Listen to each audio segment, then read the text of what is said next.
Hello guys, welcome to KP classes. कैसे हैं आप सब? आई होप आप सब अच्छे होंगे। हम आज करने वाले हैं accounting principle. Okay guys, ready? Accounting principle के लिए रूल होता है जिसको बोलते हैं हम गैप।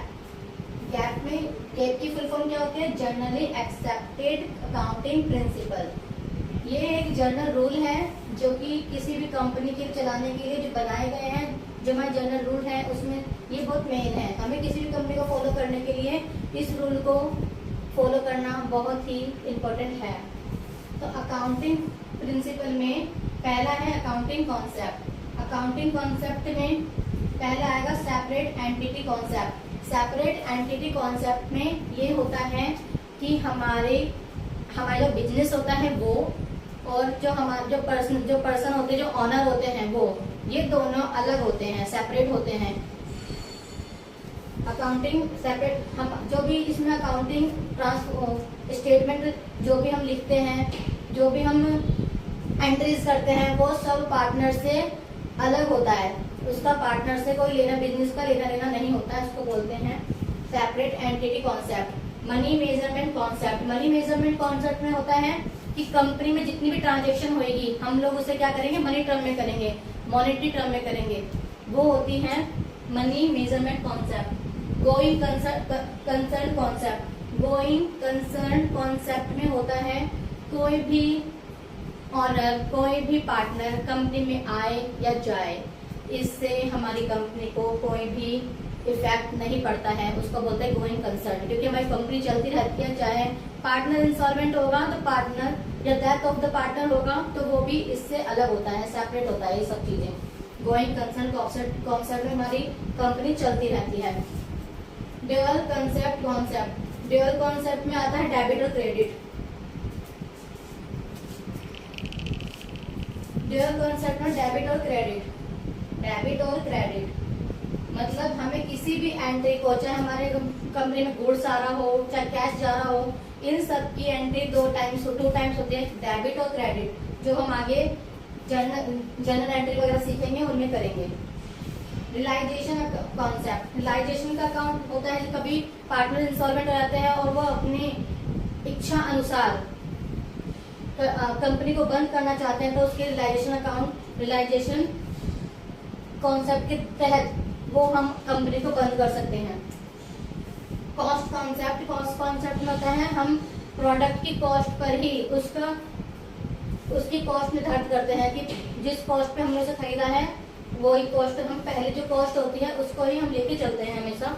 उसको बोलते हैं cost concept. Accounting period concept.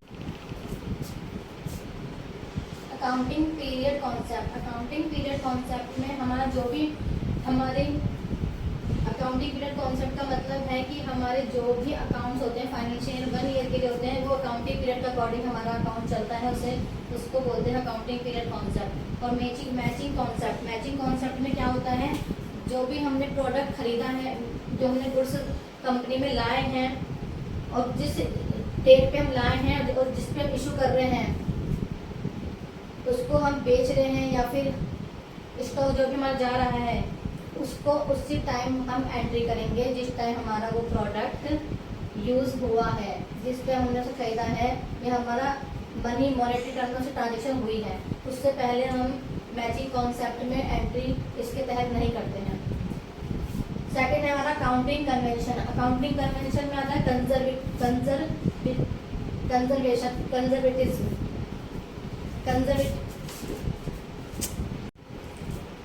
Second है हमारा अकाउंटिंग कन्वेंशन में, फर्स्ट है कंजर्वेटिज्म। कंजर्वेटिज्म को प्रूडेंस भी कहते हैं।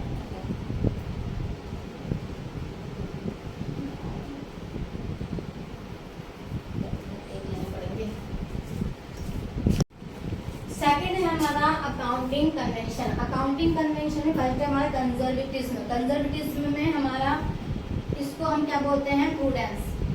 इसको हम प्रूडेंस भी कह सकते हैं। कंजर्वेटिज्म में क्या होता है कि हमें ये सोच के चलते हैं हमारी कंपनी को आगे जाके लॉस हो सकता है, उस लॉस को कवर करने के लिए हम रिजर्व बना के रखते हैं, उसको बोलते हैं कंजर्वेटिज्म, जो कि हमारी कंपनी में होना चाहिए।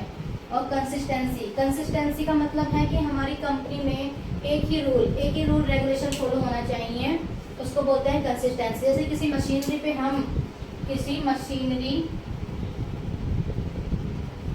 में हम स्ट्रेट लाइन मेथड लगा रहे हैं तो हमें उसे ही फॉलो करना है। हम रिटर्न डाउन मेथड का यूज़ नहीं कर सकते जब तक कि कोई इमरजेंसी ना हो, और उसके लिए भी हमें कोई रूल फॉलो करने पड़ते हैं क्या।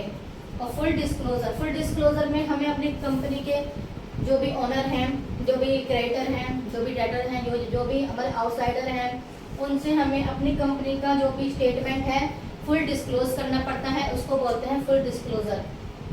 मेटलिटी कॉन्सेप्ट, मेटलिटी में फाइनेंशियल जो स्टेटमेंट बनती है उसमें हमें गुड्स की मेटलिटी को शो करना पड़ता है। छोटी मोटी इग्नोरेंस हो सकती है पर हमें उसको भी शो करना पड़ता है, उसको बोलते हैं मेटलिटी कॉन्सेप्ट। ओके गाइस, अगर आपको मेरी वीडियो अच्छी लगी हो तो प्लीज़ लाइक करें, शेयर करें and comment down. Thanks for the watching, bye, take care.